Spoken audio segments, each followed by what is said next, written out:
Here's why relationships always tend to fail with people who are more avoidant, insecurely attached, or maybe have personality disorders. When it comes specifically to like an avoidant or a narcissist, one thing that they tend to do is that they look at relationships as idealization. They don't really understand the true meaning of love, and that has to grow over time through connection, trust, communication. They really view it as this feeling of dopamine, this feeling of finding their perfect match, and then everything's going to be great. Like love is just this straight line where you meet someone and it just gets better and better and better. However, relationships actually don't operate that way if they're healthy. Relationships are like an onion where they have different layers or different stages to them. So the first stage of a relationship is always going to be the infatuation or honeymoon stage, where the two of you meet, everything is perfect, like there's so much novelty to it that it's giving both of you so much dopamine, oxytocin. You're looking at this person like, oh my god, this is the person I've been waiting for, they're perfect, they're everything I ever wanted, like nothing could ever go wrong. And in this stage, there are probably red flags that pop up, but it's very easy for both of you to kind of ignore them, sweep them under the rug, or just think like, oh, I'll deal with that later. I don't have to think about that right now.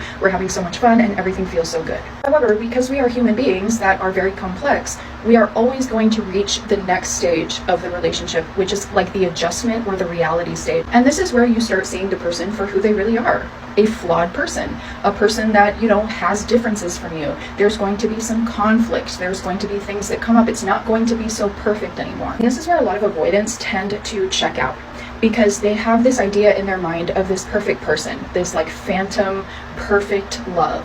And the minute that they see your humanity and that you have flaws, or that there's conflict, or that you have constructive criticism, whatever it may be, they start to mentally check out, because it makes them feel ashamed. It makes them feel like, oh, okay, maybe this is not the person that's meant for me. Maybe there's someone else out there that's better for me. It's the same thing when it comes to a narcissist. However, they respond differently to this. And so when they reach this stage, they actually get a narcissistic injury from this. And so it actually makes them feel as if you have done something to betray them.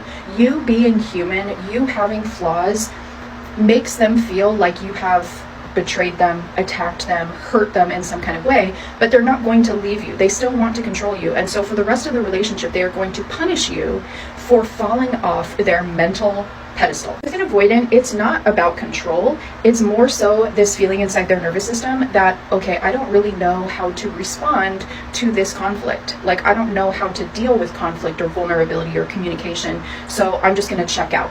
And this is when they start like taking more space and start pulling away. But they might not leave you at this point. Some of them will, but some of them, you know, for instance, my ex, like, they hang on a little longer. Now, stage 3 is when you are really going to find the most struggle. And this is usually, if an avoidant has been holding on, this is the stage where they will end up leaving. Stage 3 is the power struggle stage. So this is where the two of you are kind of struggling for either independence or closeness. Like, you are trying to figure out who's in power in this relationship. This is where a lot of like attachment styles are really going to come into play. So there's going to be a lot of testing boundaries. There's going to be a lot of pulling back. There's going to be a lot of arguing. The stage where you may notice an avoidant person like taking off for the weekend and not picking up any of your calls just to see how you respond, or because they're just so overwhelmed. This is the stage where the anxious person may be coming to the avoidant being like, what were you doing? You know, who are you following on Instagram, blah, blah, blah. Like, it's this struggle for trying to figure out like how to feel safe in this relationship, because neither person really does, because they don't really understand who they are. Now, in a healthy relationship with two people that are mostly secure, this is a really important stage, because you figure out how to work through boundaries, how to work through communication.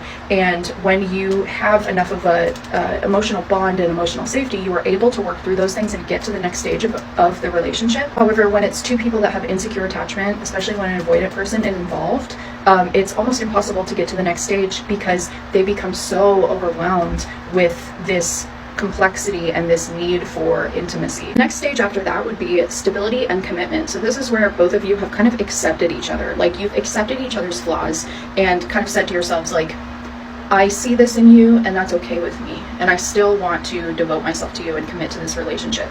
And that brings a new level of strength. But I think a lot of times, like, people who have insecure attachment don't know how to get to this point. They leave really, really quickly and really early on because they've never really learned how to deal with conflict, how to deal with another person having flaws, because they see love as perfection, infatuation, having the exact right partner who's never going to do anything wrong or never going to hurt you or disappoint you or make you feel insecure, which is just not realistic because we're all human and we all have flaws. We're infallible. Like, it's just not realistic to think that there's someone out there that is never going to make you feel a certain type of way. What a good relationship does is it tests you and you're able to work through those things together, but it's impossible to do that with someone who shuts down or runs away or hides themselves from you. And so that's why a lot of these types of relationships don't work out.